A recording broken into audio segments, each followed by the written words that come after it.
বড় নিয়ামত। জন্ম দেয় মা বাবা আর মানুষ বানায় শিক্ষক রে।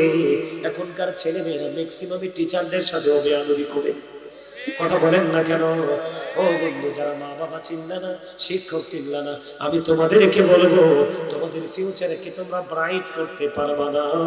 খেয়াল করো বন্ধু, খেয়াল করো। একদিন চলে গেল, দ্বিতীয় দিন আমার বন্ধু জুরিজের মা আসলো। আইসা ডাকে, মা এসেছি জুরিজ, একটুখানি দেখা দাও না।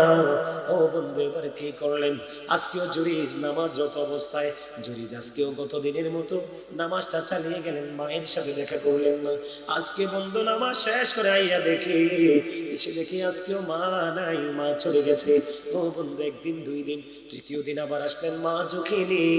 ও বন্ধু, আইসা আবার ডাকছে, বাবা বাবা গো, তুমি কোথায় গো? আমি মা এসেছি তোমার সাথে দেখা করার জন্য, দেখা দাও গো বাবা, দেখা দাও গো। এই কথা বলতেছেন, এই দিক দিয়ে জুরিস তো নামাজরত অবস্থায় আজকেও গত দুই দিনের মতো নামাজ শেষ করলেন। নামাজ শেষ করার পরে বন্ধু আমার পিছনের দিকে যাইয়া দেখে রে, আজকে আইয়া দেখি মা নাই। কয়দিন হলো? মুসা কালিমুল্লাহ একদিন, আলী বিন মুসা কালিমুল্লাহ একদিন আল্লাহকে প্রশ্ন করলেন, আল্লাহ গো, ও আল্লাহ, আমার সাথে কে গো জান্নাতে বন্ধু হয়ে যাবে? মুসা কালিমুল্লাহকে এমন একটা লোকের ঠিকানা দিলেন আমার আল্লাহ, যার নাম হলো বন্ধু আলী বিন মুফিক। মুসা কালিমুল্লাহ ওই লোকের সন্ধান করতে চলে গেল। ওই সন্ধান যখন করতে চলে গেল, যাইতে যাইতে যাইতে যাইতে বন্ধু আমার গিয়ে দেখলেন ওই লোকটা তো বিশ্রী চেহারার মানুষ, আর তার প্রফেশনটা একেবারে নিচু, সে একজন কসাই, সারাদিন গোস্ত বিক্রি করলো।